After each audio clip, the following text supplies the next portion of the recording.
To string method. हम इस चीज़ को अब तक समझ चुके हैं कि जब भी हम कोई वेरिएबल बनाते हैं वो एक ऑब्जेक्ट होता है, यानी किसी क्लास का इंस्टेंस है जो हमें डिफरेंट फंक्शनैलिटीज देता है। हर क्लास का इंस्टेंस भी एक ऑब्जेक्ट है जिसके साथ डिफरेंट फंक्शनैलिटीज और प्रॉपर्टीज मिलती हैं। जब हम नंबर्स, फंक्शंस, नल सब की बात करते हैं तो वो सब एक ऑब्जेक्ट हैं जिसके साथ कुछ ना कुछ प्रॉपर्टीज और फंक्शनैलिटीज मिलती हैं। और नल के अलावा तमाम तर ऑब्जेक्ट क्लासेस जो हम खुद भी बनाते हैं वो ऑब्जेक्ट क्लास से बाय डिफ़ॉल्ट इनहेरिटेड होती हैं, यानी हर एक ऑब्जेक्ट नल के अलावा डार्ट के अंदर अगर सबका एक पेरेंट काउंट किया जाए तो वो ऑब्जेक्ट क्लास है, जिसके अंदर हमें कुछ बेसिक ऑब्जेक्ट रिलेटेड फंक्शनैलिटीज़ मिलती हैं जो ऑटोमेटिकली डार्ट हमें हर ऑब्जेक्ट, चाहे वो स्ट्रिंग हो, इंट हो या हमारा कस्टम बना हुआ ऑब्जेक्ट किसी क्लास से हो, हमें मिलती हैं वो तमाम तर प्रॉपर्टीज़ ऑब्जेक्ट क्लास की। एक मेथड उस ऑब्जेक्ट क्लास में हमें मिलता है टू स्ट्रिंग का, जिसे हम अक्सर प्रोजेक्ट्स में बहुत ज़्यादा यूज़ करते हैं, और हम उस मेथड को हमारी क्लासेस में कस्टमाइज करके, ओवरराइड करके इस तरह बनाते हैं कि हमें बहुत यूज़फुल इंफॉर्मेशन जब भी ज़रूरत हो मिल जाए। फॉर एग्ज़ाम्पल, आइए कोड की तरफ चलते हैं।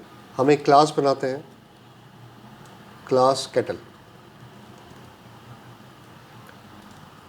केटल क्लास का एक कंस्ट्रक्टर बनाते हैं, नेम कंस्ट्रक्टर रखते हैं और उसमें रिक्वायर्ड प्रॉपर्टी डालते हैं दिस डॉट टाइप, कि किस टाइप का ये केटल है।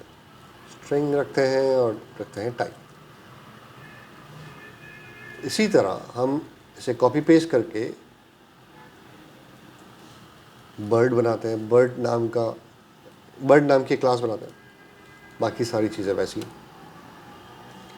इस बर्ड क्लास में हम एक मेथड ओवरराइड करते हैं और वो मेथड ओवरराइड करेंगे हम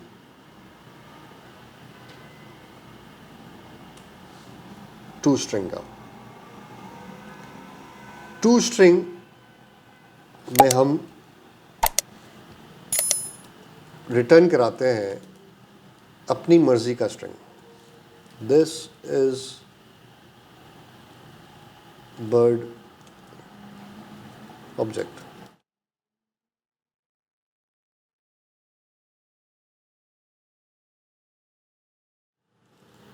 एंड टाइप इज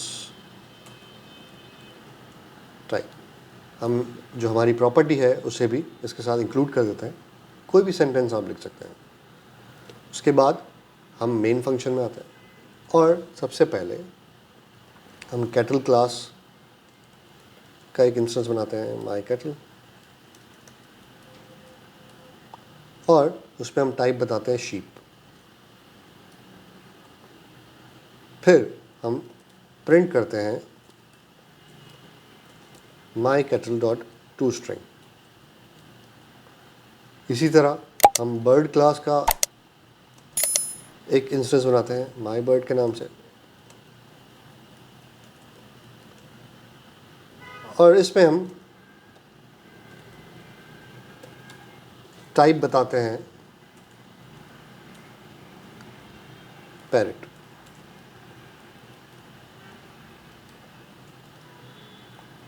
अब प्रिंट करते हैं माई बर्ड डॉट टू स्ट्रिंग। याद रहे कि हमने बर्ड क्लास में टू स्ट्रिंग को ओवरराइड किया बट केटल में नहीं किया। तो अब देखते हैं कि क्या डिफरेंट आउटपुट हमें मिलता है। सेव करते हैं और डार्ट रन चलाते हैं। आप देख सकते हैं कि जब आपने ओवरराइड नहीं किया तो आपको इंस्टेंस ऑफ केटल मिला, यानी इसने बताया कि किस क्लास का वो इंस्टेंस है। इस लाइन पे जब हमने प्रिंट किया था लाइन नंबर 20 पे, तो हमें ये रिज़ल्ट मिला। बट सेकंड टाइम जब हमने बर्ड क्लास के साथ टू स्ट्रिंग चलाया तो हमें ये आउटपुट मिला, जिससे हमें इस चीज़ को समझने में आसानी हुई कि जब भी आप किसी क्लास को प्रिंट करते हैं तो वो आपको टू स्ट्रिंग मेथड को बाय डिफ़ॉल्ट वो कॉल करता है और कॉल करने के बाद आपको आउटपुट देता है। फॉर एग्ज़ाम्पल,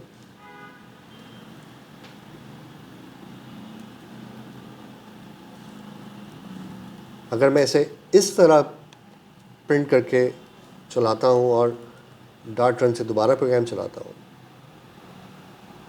आप देख सकते हैं कि बगैर टू स्ट्रिंग लिखे भी उसने यही आउटपुट दिया जिसको हमने ओवरराइड किया था बर्ड क्लास में। तो इस चीज़ से हम बखूबी देख सकते हैं कि जब भी आप किसी इंस्टेंस को डायरेक्टली अप्रोच करते हैं, प्रिंट करते हैं, तो back and at the back side, पीछे बिहाइंड द सीन, ये इस फंक्शन को इस फंक्शन को कॉल करता है जिसे हम आसानी ओवरराइड करके अपनी मर्ज़ी का आउटपुट ले सकते हैं।